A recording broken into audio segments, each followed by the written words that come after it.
Hello to my 2023 second video. Anyways, meron lang akong gustong sabihin.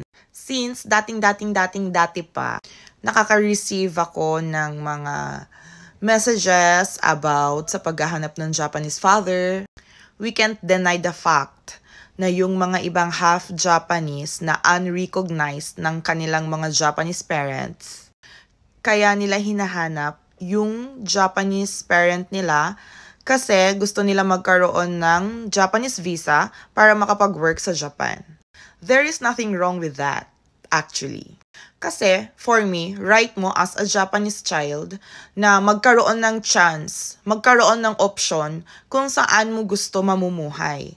Iba't ibang half Japanese ang nasa Pilipinas. For example, like Japanese passport holder pero overstayed na sa Pilipinas, or anak siya ng Hapon but Filipino citizen siya, or like nabuntisan lang yung mama niya tapos wala na, hindi na siya nagkita ng Hapon, so yun, siya yung naging bunga, so hindi siya matrace by documents na anak siya ng isang Hapon. So ang dami pang mga cases. Okay, so balik tayo sa mga nagme-message sa akin. Kahit na mahanap natin yung Japanese father natin, hindi doon nagtatapos ang drama ng buhay natin. Ang dami kong kakilalang half Japanese dito. May mga half Japanese na dinedenay pa rin ng mga tatay nila.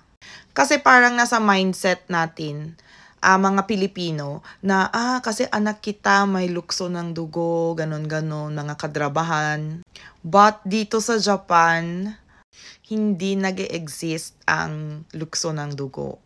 May mga Hapon naman na natutuwa kasi hinahanap sila ng mga anak nila, naiiyak sila, natatouch sila. May mga ganon, syempre tao din naman sila.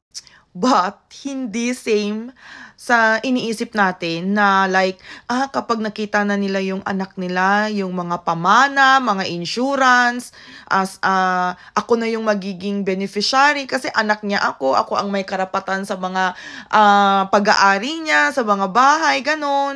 Dahil hindi ganyan dito sa Japan, hindi ganyan mag-isip ang mga Hapon. Kung nagpakita ka, anak ka nila, okay, fine, ganun lang yun. Nasabi ko to kasi, ang daming nagchat-chat sa akin. Nag-expect sila na, alam mo yung may pamana, babawi yung Japanese father nila, parang babayaran sila ng yung length na nawala sila sa buhay nila. Do not expect too much from your Japanese fathers. Gambatte ne! Hello to my